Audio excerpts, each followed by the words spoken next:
Welcome everybody. Today we're going to be doing a range test on the CampScrambler Juiced bike. Some modifications I've done. The rear tire is a Shinko Golden Boy, so it's a 244. So that's going to put a lot more weight, rotational weight, on the bike. We're definitely going to lose some range, but I wanted to see how much range. So powering on the bike, I left the bike plugged in all night. We're at 57.6 volts, so maximum power. It's 58 volts right when you unplug it, so it has sat unplugged for about 6 hours after my full charge. Still should be at 100% battery, and we're going to leave this on. I think what we're going to do for this range test is really it's going to be mostly a throttle only, unless I need to pedal for some reason. So I'm going to keep this in a fairly low gear so I can pedal if I need to go up a hill or something. Other than that, we're going to just do throttle only, and this is going to be a range test, and we'll just see how far we can go. All right, let's get started. A couple of things about the CampScrambler. It does have a 20-mile-an-hour limit, and the throttle does override any of these settings right here. So if I adjust this to race mode, or if I adjust this to off, it's not going to change how much power is being applied when the throttle is going. And everything that can be on is on. So it's in full race mode. We have the front light on. We're not trying to conserve power here. We're trying to go 20 miles an hour. So we're trying to use the bike to its full extent, and we're just going to see how far we can go on a battery. We're not just doing a range test for the motorcycle though. We're also doing a battery life test for the GoPro, and that's going to be the secondary thing. So we are recording at 4K 60 FPS. We have the video stabilization set to high. There's one mode higher than that. It's called Boost. I really didn't like the way Boost felt. It locked the camera when I was moving back and forth like this a little bit too much, so I set it to high. Going to see if we can correct that problem and have a little bit better looking video, in my opinion. And cross this bridge. This is a really cool bridge in here. So this was actually the original bridge that used to be right over there. It's pretty freaking sweet. Let's read about this. It's actually really cool. 1908, built by Midland Bridge Co. So in 1908, a steel bridge was constructed over the Virgin River to allow local residents access to their farmland south of St. George. The bridge was located what is now River Road, leading into Bloomington Hills. Upon completion, the bridge was painted red and eventually became known as Red River Bridge. The structure spanned 220 feet and was built at a cost of $12,056.80.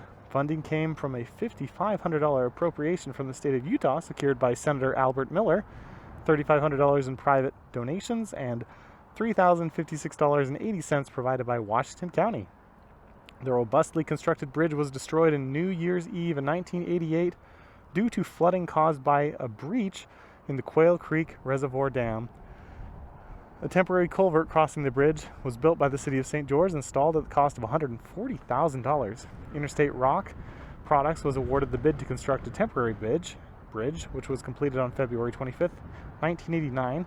Since then, the city secured millions of dollars in federal bridge funding to construct the permanent bridge that stands here today. When floodwaters receded from the Washington County flood of 2005, remnants of the old Red River Bridge were discovered that had been buried under sandbars for almost 2 decades. Crazy!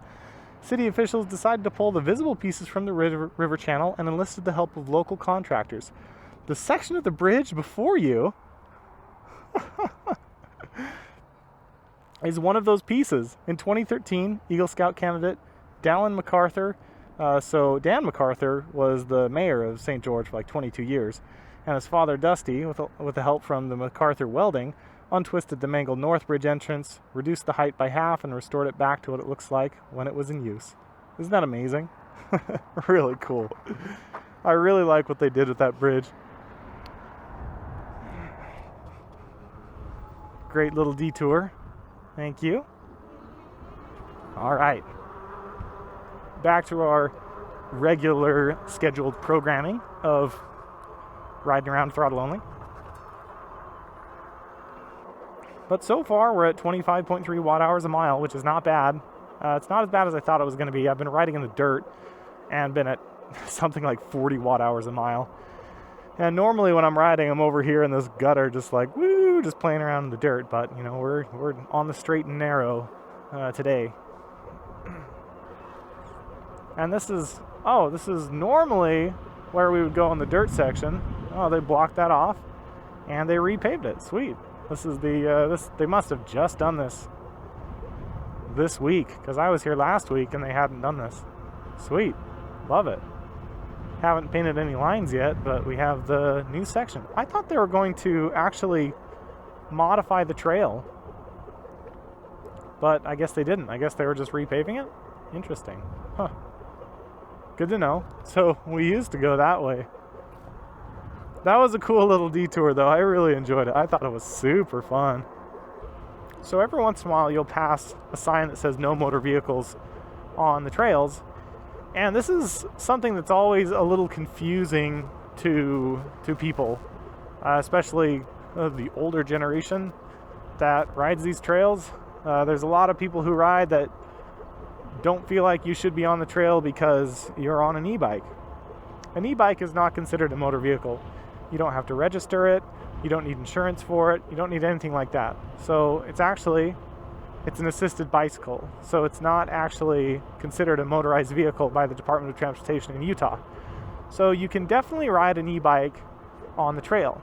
There's a couple of things that you do need. Oh, this is cool. Look at that. They built stairs all the way down. Wow. That's so cool. So you can ride an e-bike on the trails. There are some limitations. There is a speed limit of 20 miles an hour, which you should, you should go the speed limit, right? Most throttle bikes are going to be limited to 20 miles an hour, especially the class 2. So you're going to have pedals and you're going to have a throttle. So really the rules of the road for this trail to be 100% legal, you can have a class 3 e-bike that goes 28 miles an hour, but you just need to maintain 20 miles an hour on the actual trail, and you need to have pedals. If you don't, so technically, like a Sur-Ron or a Talaria isn't legal on the trail. No one's really going to bust your butt about it. Oh, this is a cool section right here. So this is the boardwalk. Virgin River Boardwalk. Look how cool that is. Slippery when wet. Yes, that is very true. My goodness, it's slippery when it's wet.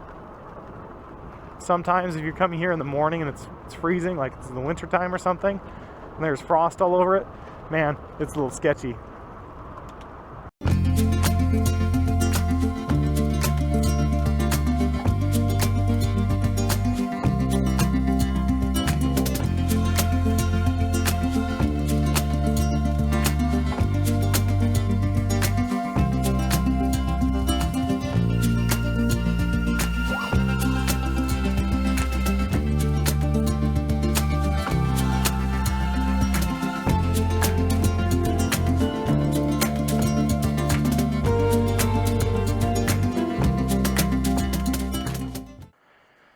We just ran out of battery on the GoPro, so all of that prior to that was on the first battery on the GoPro. We are now on the second standard battery on the GoPro, and we are only at 317 watt hours used. We need to start burning more watt hours faster. Hey, gave ourselves a good little rest in terms of the heat. We're still at 70 Celsius. We should be fine. We should be able to climb this no problem.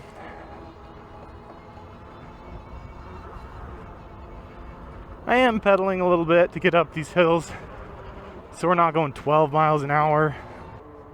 Only 74 Celsius. That's not hot at all. All right, that was it. Okay, well, it's time to head back and go down the other direction.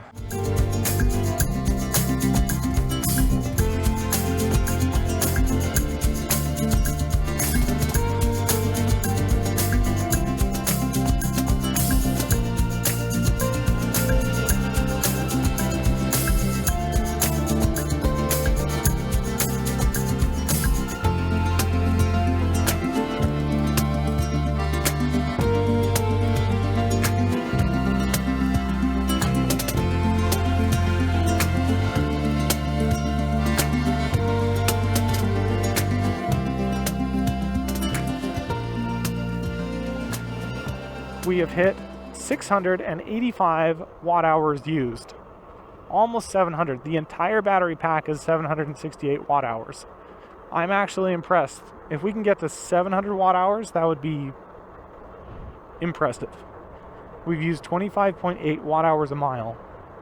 That's also pretty impressive.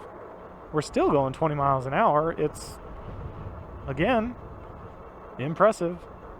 At the fear of sounding redundant.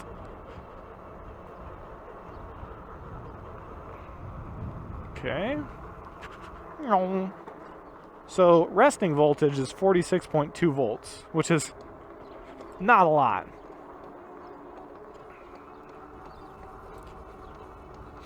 I'm going to pedal up this hill or else we're never going to get up this hill. Wait, I don't know. Actually, I'm just going to use the throttle.